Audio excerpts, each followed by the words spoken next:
Hello, welcome to the Self Learning Podcast by Dr. Sushma Singh. Let us start discussion on Chapter 3 Social Institution, Continuity and Change. Our topic is Caste in the Present. Indian independence in 1947 marked a big but ultimately only partial break with the colonial past. Caste considerations had inevitably played a role in the mass mobilizations of the nationalist movement. Efforts to organize the depressed classes, and particularly the untouchable castes, predated the nationalist movement, having begun in the second half of the 19th century. This was an initiative taken from both ends of the caste spectrum, by upper caste progressive reformers as well as by members of the lower caste such as Mahatma Jyotiba Phule and Baba Sahib Ambedkar in Western India, Ayan Kali, Shri Narayan Guru, Jyotidar and Priyar in the south. Both Mahatma Gandhi and Baba Sahib Ambedkar began organizing protest against untouchability from the 1920 onwards. Anti-untouchability programs became a significant part of the Congress agenda, so that by the time independence was on the horizon, there was a broad agreement across the spectrum of the nationalist movement to abolish caste distinctions. The dominant view in the nationalist movement was to treat caste as a social evil and as a colonial ploy to divide Indians. But the nationalist leaders, above all Mahatma Gandhi, were able to simultaneously work for the upliftment of the lower caste, advocate the abolition of untouchability and other caste restrictions, and at the same time reassure the land-owning upper caste that their interests too would be looked after. The post-independence Indian state inherited and reflected these contradictions. On the one hand, the state was committed to the abolition of caste and explicitly wrote this into the constitution. On the other hand, the state was both unable and unwilling to push through radical reforms which would have undermined the economic basis for caste inequality. At yet another level, the state assumed that if it operated in a caste-blind manner, this would automatically lead to the undermining of caste-based privileges and the eventual abolition of the institution. For example, appointments to government jobs took no account of caste, thus leaving the well-educated upper caste and the ill-educated or often illiterate lower caste to compete on equal terms. The only exception to this was in the form of reservations for the scheduled caste and scheduled tribes. In other words, in the decades immediately after the independence, the state did not make sufficient efforts to deal with the fact that the upper caste and the lower caste were far from equal in economic and educational terms.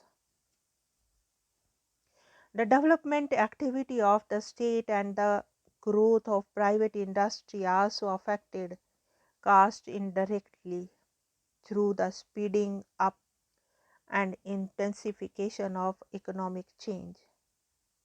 Modern industry created all kinds of new jobs for which there were no caste rules.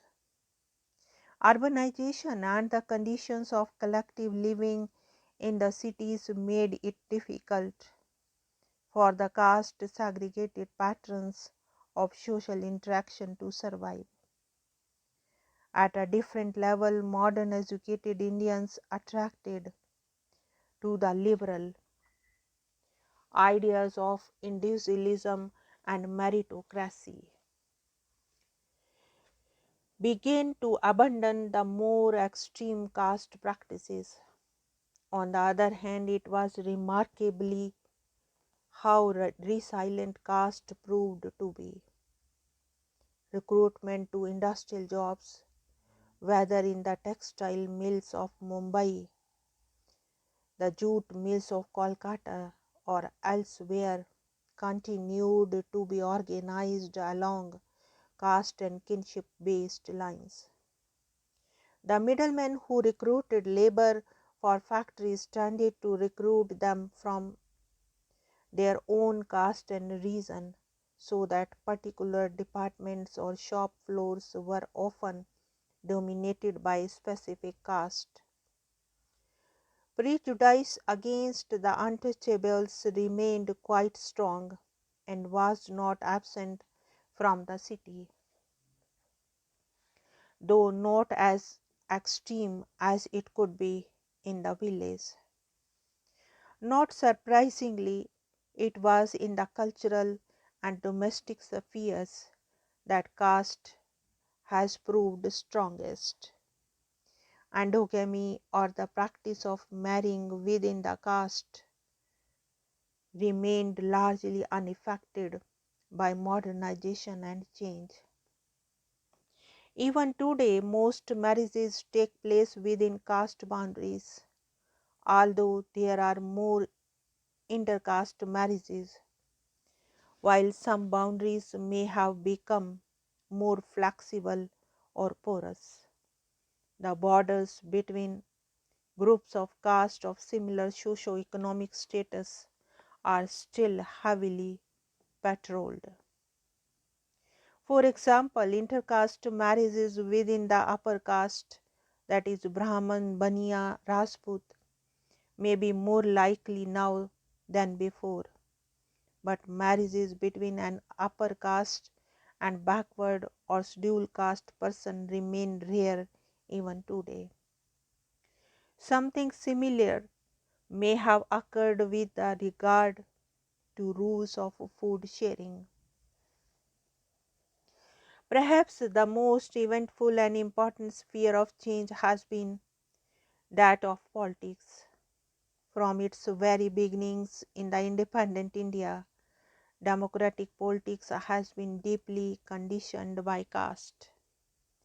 While its functioning has become more and more complex and hard to predict, it cannot be denied that the caste remains central to electoral politics.